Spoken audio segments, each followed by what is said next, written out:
부산대 보철과 강선우 교수님 자료고요. 그러면 TFO란 무엇일까요? TFO란 트라우마 프롬 오클루전입니다. 무는 힘이 치주 조직의 수용 능력을 초과하게 되면 조직 손상을 야기한다는 개념인데요. 그러면 치주 조직의 수용 능력이란 무엇일까요? 치석으로 인해 잇몸이 녹고 뿌리가 노출이 됩니다. 밑에가 정상 잇몸 색깔이고요. 위에는 치석 때문에 염증이 생겨 붓고 뻘겋게 됩니다. 모기한테 물린 거를 생각하시면 됩니다. 씹는 힘에 의해 많이 녹은 치아는 보기와 같이 빠집니다.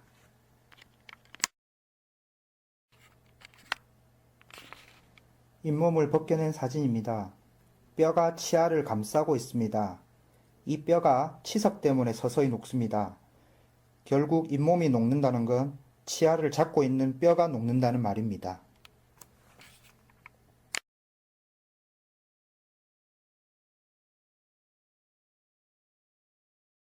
1.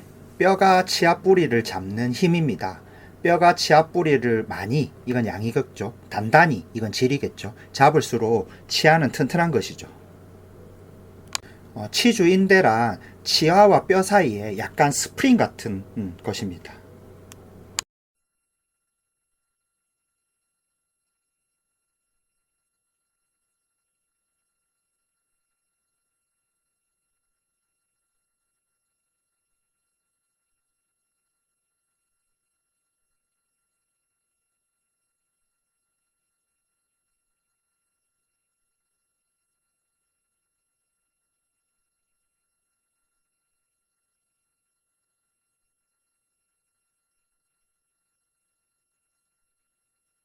이 치아는 치주인대라는 스프링이 달려 있습니다.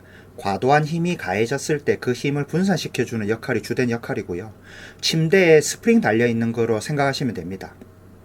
그러면 치주 조직의 수용 능력이란 1. 뼈가 치아 뿌리를 잡는 힘, 그죠? 뼈가 많으면 많을수록 많이 잘 잡고 있겠죠. 그리고 단단히요. 그리고 플러스 치주인대가 치아에 가해지는 힘을 분산시키는 능력, 이 두 가지를 합쳐서 치주 조직의 수용 능력이라고 합니다. 보통 치아의 수명은 치아 머리, 치아 뿌리, 치아를 잡고 있는 뼈, 이 세 개 중에 가장 약한 부위에 종속되게 됩니다. 어떤 강한 힘이 치아에 가해지면 치아에서 가장 약한 부위부터 문제가 생기는 것이죠. 자, 1. 빨간색 화살표처럼 치아 주변에 약간 검게 보이는 것이 PDL, 치주인대, 스페이스, 공간, 와이드닝, 넓어진다는 소리겠죠. 침대를 오래 쓰면 스프링의 탄성이 점점 없어지고 회복이 안 되는 것과 비슷합니다. 본래라면 노란 화살표처럼 되어 있어야 정상입니다. 검은색이 안 보이죠. PDL 스페이스 와이드닝이 되면 보통 모빌리티, 동요도가 증가하게 됩니다. 밑에 보시면요, 치아에 가해지는 힘을 10이라고 하고요, 이 치아가 버틸 수 있는 힘을 7, 치주 조직의 수용 능력을요 이라고 하고, 치아에 가해지는 힘을 10이라고 하면 이 치아는 모빌리티, 치아의 동요도가 생겨서 치아에 가해지는 힘을 줄일 수 있습니다. 단 우리가 음식을 먹는다는 건 치아가 안 움직이는 것을 전제로 합니다. 치아가 움직이면 음식을 잘 먹을 수가 없겠죠. 그리고 자세히 보면 PDL 스페이스 와이드닝이 된 치아는 보철이 되어 있는 치아입니다.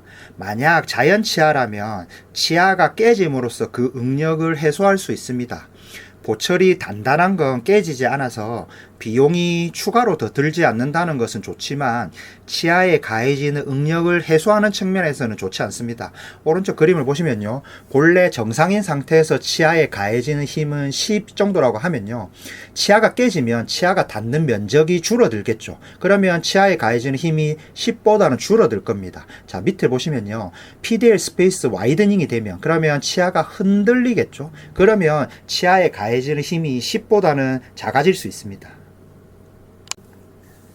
치주 조직이 좋고 상대적으로 치아가 약하면요, 1. 치경부 마모증이 생기거나 2. 치아 마모가 일어납니다. 치아에서 하얀색 부분, 범낭질이 가장 얇은 곳이 치경부 부분입니다.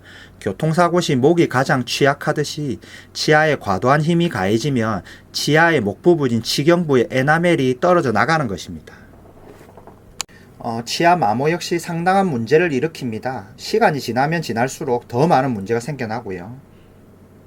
이건 태풍이 와서 건물이 기울어지면서 땅까지 같이 파이는 현상과 비슷합니다.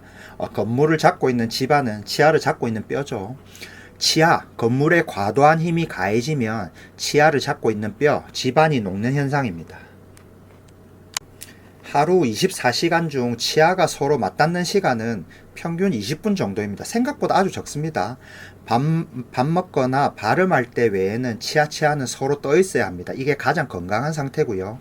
근데 이갈이 이악물기 습관이 있는 분은 다릅니다. 보통 이갈이 이악물기는 씹는 힘의 1.5배에서 10배까지도 간다고 합니다.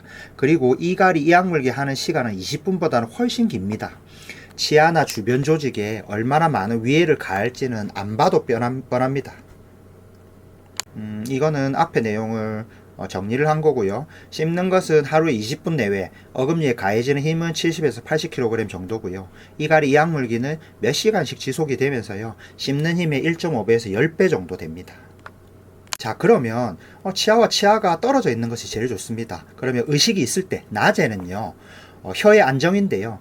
혀를 입천장 앞부분에 대고 딱 소리를 낸 후 이 위치로 혀를 유지합니다. 이 상태에서 입술을 가볍게 다물되 아래 위에 치아들이 한 곳도 물려서는 안 됩니다. 숨은 코로 쉬며 이와 같은 상태를 평상시에도 유지하도록 합니다.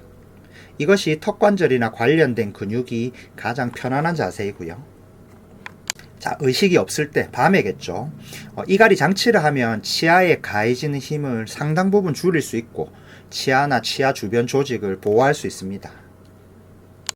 보톡스는 씹는 힘과 이갈이 이악물 때의 힘을 줄여주는 역할입니다. 상당한 도움을 주지만 6개월에 한 번씩 정기적으로 맞아야 하는 단점이 있고요.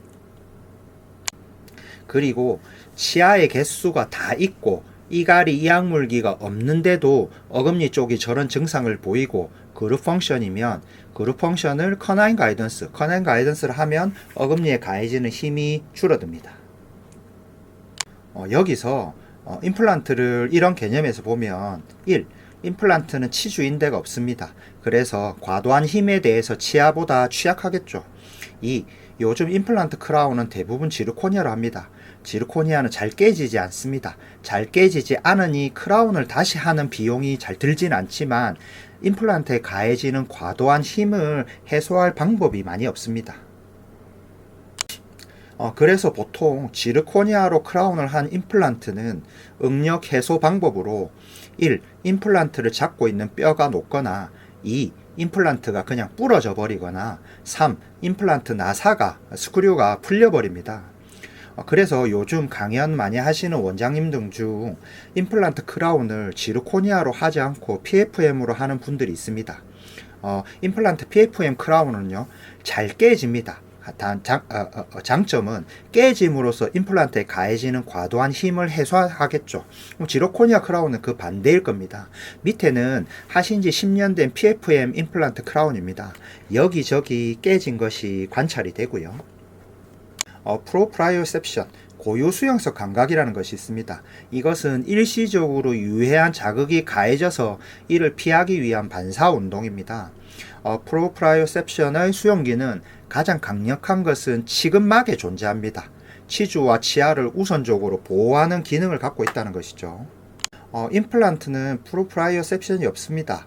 우리는 뜨거운 것을 뜨겁다 느끼는 신경은 뜨거운 것에 조직이 손상되는 것을 막는 것입니다. 마찬가지로 치아와 치아 주변에 있는 신경은 씹다가 아프면 그쪽으로 안 씹든지 해서 그 치아와 조직을 보호합니다. 치아와 조직의 유해한 힘을 일시적으로 회피하고 손상된 조직을 회복하는 데 도움을 주는 기능이겠죠.